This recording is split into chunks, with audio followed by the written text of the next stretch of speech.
Okay, this is going to be a very controversial video. We need to have a conversation about the first issue of Nintendo Power Magazine, its collectability, and its perceived value currently on the secondary market.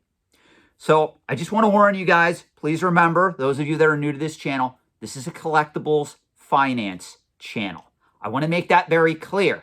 This is not a traditional collectibles channel. Please understand that before reaching out to me, before leaving a comment in the comment section below. We are discussing finance on this channel.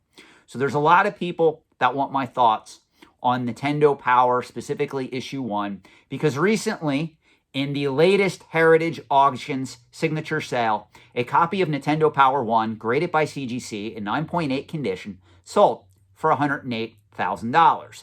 Now, much to the surprise of other individuals out there operating the antiques and collectibles trade, believe it or not, I've actually defended this sale.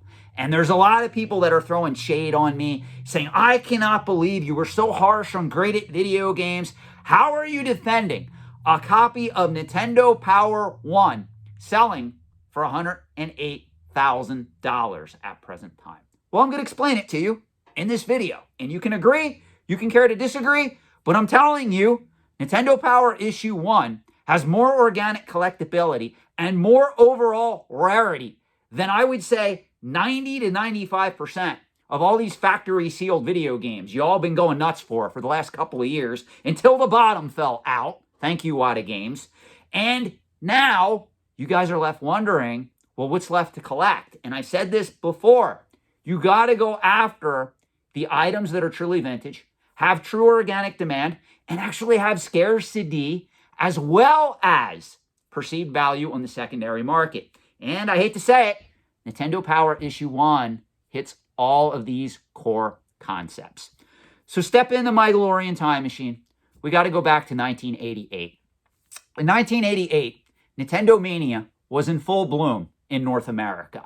In 1985, the Nintendo Entertainment System was first test marketed in New York City and Los Angeles, and it did extremely well, so that Nintendo at the time rolled it out on a national level. By 1986 and 1987, Nintendo became a household name. Kids everywhere, at least in North America, remember I live in the United States, so I look at everything from that perspective, knew what Nintendo, knew who Mario was, knew who Donkey Kong was, and were just discovering Princess Peach, Bowser, and the like. And they loved it. They couldn't get enough of it. So Nintendo, in all of its infancy, kind of remember, guys, back in the 1980s, there was no social media. There was no internet. If you wanted to reach consumers, you could only do it one of 4 ways: television, radio, print, or direct to consumer. Nintendo really needed to pump up demand for its products so that people would flock to its console, its games, and they could start making more money than they were already making. How did they do that? They came up with this idea that was born out of, I think it was Nintendo Fun Club News. Somebody can correct me on that, or Nintendo Fun Club, which there were, like, if I recall correctly, only 7 issues of ever printed. Well, Nintendo had this idea every time that somebody would register a Nintendo Entertainment System, and this was the old days. You didn't go on the internet and register your new video game system. They had a card that you would fill out, and you would literally mail into Nintendo. And on that card would be obviously the serial number of the system that you bought, and it would also ask for your name and address, phone number, other contact information. They would record that information, and if Nintendo wanted to send you direct-to-consumer merchandising, they would know how to reach you as a result. So the first Nintendo Power magazine was published with the publication date of July-August 1988. And it was sent to pretty much everybody that Nintendo had on file. The people that registered their video game systems and accessories through Nintendo, they already had your name and address on file. So you were guaranteed to get a copy. They also did give this particular magazine out in certain instances as well. The publication print run of the first issue of Nintendo Power magazine is rumored to be in either 3.6 million pieces all the way up to 3.8 million pieces, depending on what number and statistic you believe. Now, this is where people reach out to me and they say, Sean, you're crazy because it had that high of a print run. This item is not rare. It should not be selling for $108,000 at present time on the secondary market. Well, little Timmy, sit down and shut the fuck up, because everybody that got a copy of Nintendo Power 1, I was there, literally opened that thing up. They read it. They pulled the poster out. They got peanut butter and jelly all on the pages. They spilled grape soda on the pages.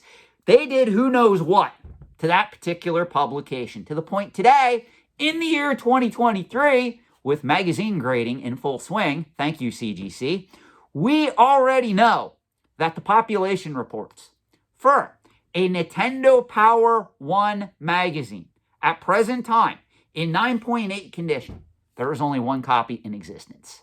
There are no copies higher. There are no copies in 9.6 condition.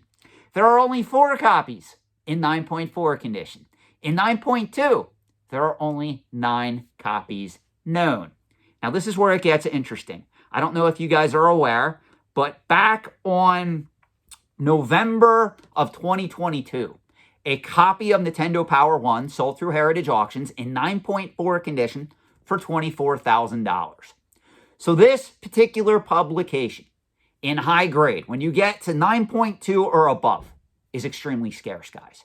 And I can honestly tell you, I don't know of anybody who has this particular book sitting ungraded in raw condition in true near mint or better condition, to the point where they're just going to send it into grading and it's going to come back at 9.6. Now, potentially, maybe somebody has this in near mint, very fine plus condition, where they may send it off to get pressed. And potentially that pressing could up that particular grade to a 9.2, 9.4, maybe even one of these 9.4 or 9.2 copies that are sitting already graded. If somebody cracks them open, potentially assesses the defects of that magazine and says, hey, this one might be able to be pressed into a better grade, you may start to see more higher grade copies appear on the market today. But make no mistake, this book is extremely scarce. Now, this brings me to the point of the video where I have to upset a lot of the comic collecting guys out there, because I am a member of a lot of Facebook collecting forums and also online collecting forums. And usually I don't let my voice heard. I just go with the punches. I don't let anybody know that I'm on those forums. Every once in a while, I will put out, like, if somebody posts, hey, look at my Avengers 1 in 7.0 condition. I don't talk about investment. I just say, hey, that's a great book to own. I'm glad that you're happy with it. And I just move on, because I figure that's the best way to handle this. However, somebody started posting posts on a lot of these collecting forums claiming that Nintendo Power 1 in CGC 9.8 is not worth $108,000. And to be fair, I see their point. $108,000 is a lot of money to be paid for this particular magazine. I don't doubt that. My problem is, though, I don't think these individuals understand how iconic this particular magazine is in video game collecting circles, and also how scarce it is. This is pretty much equivalent to an Action Comics 1 in video game terms when we look at collectible video game magazines. Now, does that mean every Nintendo Power 2, 3, 4, 5, all the way up to the end, I think there was 285 total issues, is valuable and worth collecting? No. The only really collectible and valuable Nintendo Power book that you should own if you want to invest in this stuff is a Nintendo Power 1. And I would argue you would be better off buying it in 9.2 or 9.4 condition than paying the $108,000 price to get it 9.8 at present time. So I am going to state that the optimal collecting grade, in my opinion, on this book is 9.2 or 9.4 condition. Honestly, I'm going to state this, and I know this is very controversial. I got to keep repeating that. The book that sold for $24,000, the Nintendo Power 1 with white pages in 9.4 condition, in my opinion, that's quite reasonable. because again, this is the most iconic book as it relates to video game collecting. Now, this is where it gets interesting, because all of a sudden, people on comic book collecting forums are pointing out, well, Sean, I don't think you understand comic history. Back in the day, back in 1983, Marvel Comics put out Blip, which was a comic book magazine or comic book devoted to video games that truly featured the first appearance of Donkey Kong or Mario, whatever it was in that particular book. And now they're arguing that obviously, because a Nintendo Power 1 in CGC 9.8 sold for $108,000, Blip 1 is now undervalued. And that is completely ridiculous, guys. You need to understand that Nintendo Power was put out by Nintendo themselves. Blip 1 was produced by Marvel Comics. Nobody is looking at this going, gee, where can I find the first appearance of Mario or Donkey Kong in comic book form? That's not what Nintendo Power 1 is about, guys. You need to realize the differences here and how these market dynamics work. Video game collectors are not looking at it from that standpoint. Comic book collectors are. Now, is there a cross-collecting community of people that collect both comic books and video games? Yeah, I'm one of those individuals. But you need to realize that the fundamentals are not the same, okay? Now, I also need to bring this to your attention. This is very important. In this same auction, where this 9.8 graded copy sold for $108,000, please understand that there was also a 7.5 graded Nintendo Power 1 that only sold for $1,020. So what I'm getting at is, looking at this book from an investment standpoint, if you are going to attempt to invest in it, people want this book in near mint or higher condition, and they are willing to pay a premium for it, which is why I tell you guys, if I was going to go after this book, it would be a 9.2, 9.4 condition preferably. But I do understand why the one sold 9.8 is going for over $100,000. When you look at this through the lens of a video game collector and enthusiast, this is the one damn sale in the last 5 to 10 years that makes the most sense to me. And the entire comic book collecting people or community is going nuts because, heaven forbid, it wasn't Blip 1. I don't understand, Sean. Why are people paying a premium for a Nintendo Power 1? It's not Blip 1. Blip 1 was published by Marvel Comics in 1983, and it features the true first appearance of Mario or Donkey Kong, whatever the hell is in that book. I forget. It is not as iconic as a Nintendo Power 1, nor is it just as scarce, guys. So please stop comparing Blip 1 or any of these other books to Nintendo Power 1. It is not the same. On the flip side, a lot of people are asking me now, does this mean that vintage video game magazines are going to be a thing? What about the first issue of GamePro or the first issue of Video Games and Computer Entertainment? Huh? Remember that one? That was my favorite book back in the day. It was my favorite magazine devoted to vintage video games. Video Games and Computer Entertainment was incredible. Or what about the first issue of Electronic Gaming Monthly? I'm not going to doubt that they may have some value, but my God, they're not on par with the Nintendo Power, guys. You need to recognize that. This was pretty much the first publication that had mass appeal and an iconic cover that was put out by Nintendo themselves. And it lasted for, I think, 285 issues. I think this publication, Nintendo Power, was in print. You guys can keep me honest on this, for like 24 or 25 years. That alone says a lot. So please quit comparing other things to it. You are comparing apples to oranges, and you're not even realizing it. Now, to be fair, if another 9.8 would come on the scene, it would be interesting to see how this would affect the value. But overall, this is going to be a very scarce book in high grade, because Nintendo Power 1, I hate to tell you, was never sold at newsstands.